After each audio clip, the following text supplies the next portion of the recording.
নমস্কার বন্ধুরা, মুক্তবাণী Hindu religion and spirituality চ্যানেলে আপনাদের স্বাগত।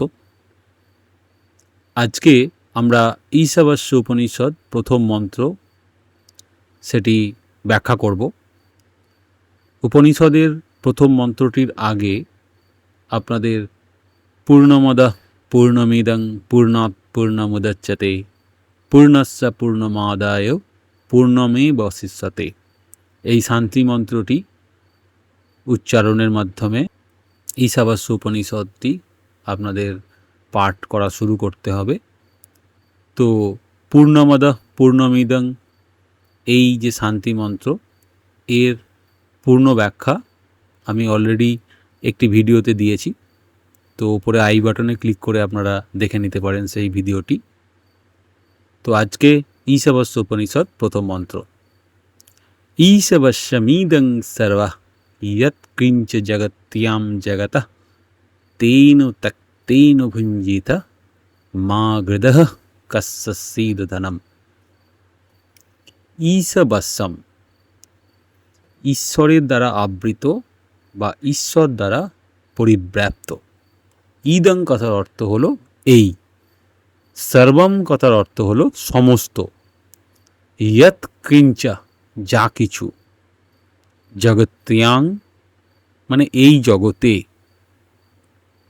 জগৎ যা কিছু গতিশীল বা পরিবর্তনশীল তাই হলো জগৎ।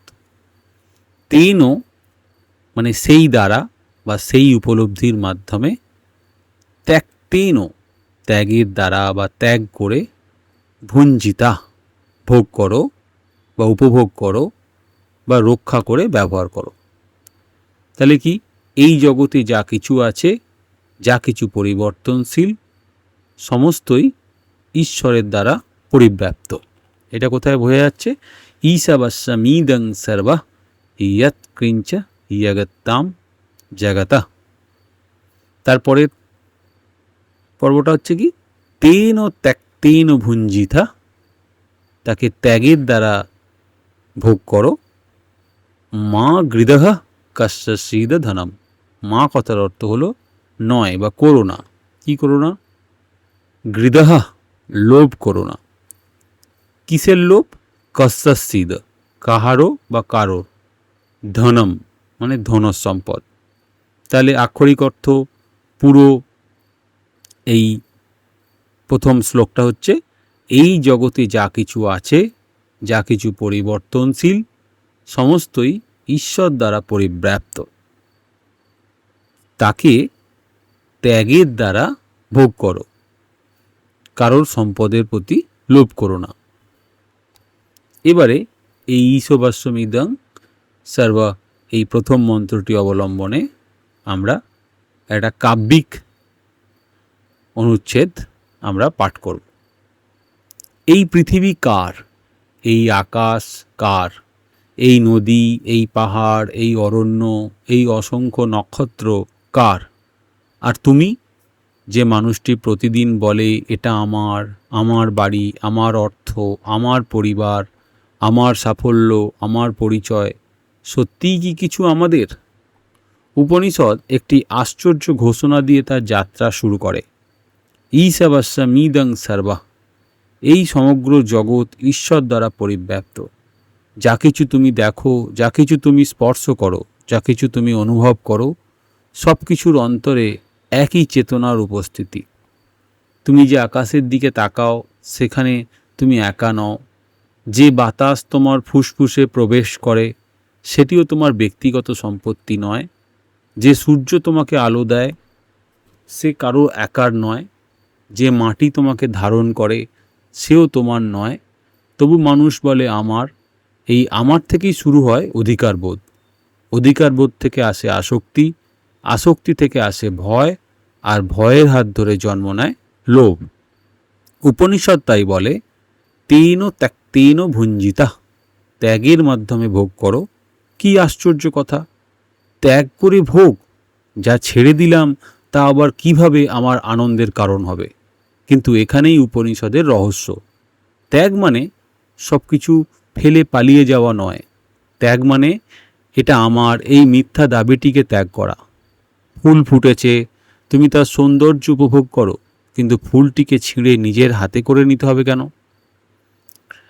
সূর্য উঠেছে, তুমি তার আলোয় জীবনকে পূর্ণ করো, কিন্তু সূর্যকে নিজের করে নিতে হবে কেন? কেউ তোমাকে ভালোবাসে, তুমি সেই ভালোবাসা গ্রহণ করো, কিন্তু মানুষটিকে নিজের সম্পত্তি ভাববে কেন? ভোগ করো, কিন্তু আঁকড়ে ধরো না। ভালোবাসো, কিন্তু মালিকানা দাবি করো না। ব্যবহার করো, কিন্তু অধিকার বোধে অন্ধ হয়েও না। জীবনকে উপভোগ করো, কিন্তু মনে রেখো তুমি এই পৃথিবীর মালিক নও, তুমি এই মহাবিশ্বের একজন পথিক। তারপর আসে মন্ত্রের আরও কঠিন নির্দেশ। মা গৃদহ কস্যসিদধনম, কারো ধনের প্রতি লোভ করো না। কিন্তু কেন?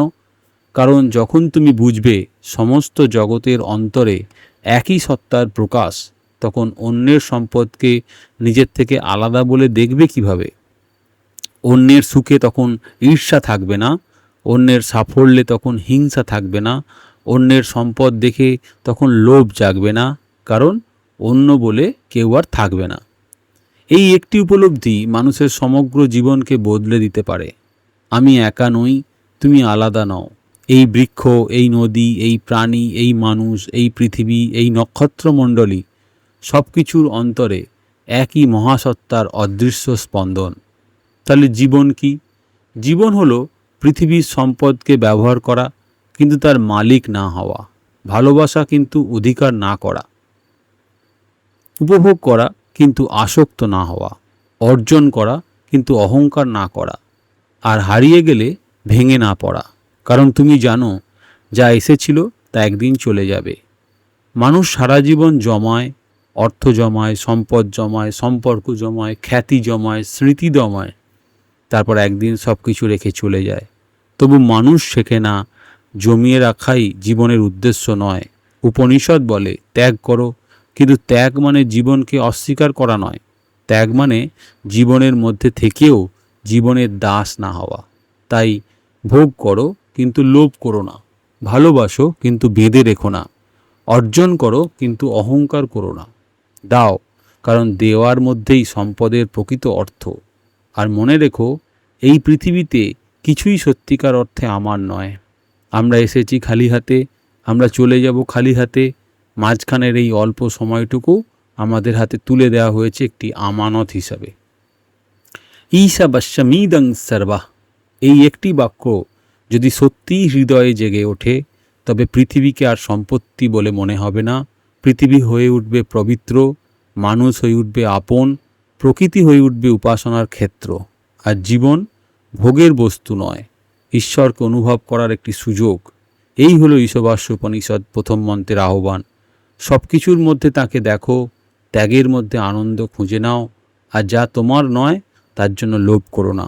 কারণ যখন সমস্ত বিশ্বই ঈশ্বরময়, তখন আমার বলে আলাদা করে রাখারই বা কী আছে?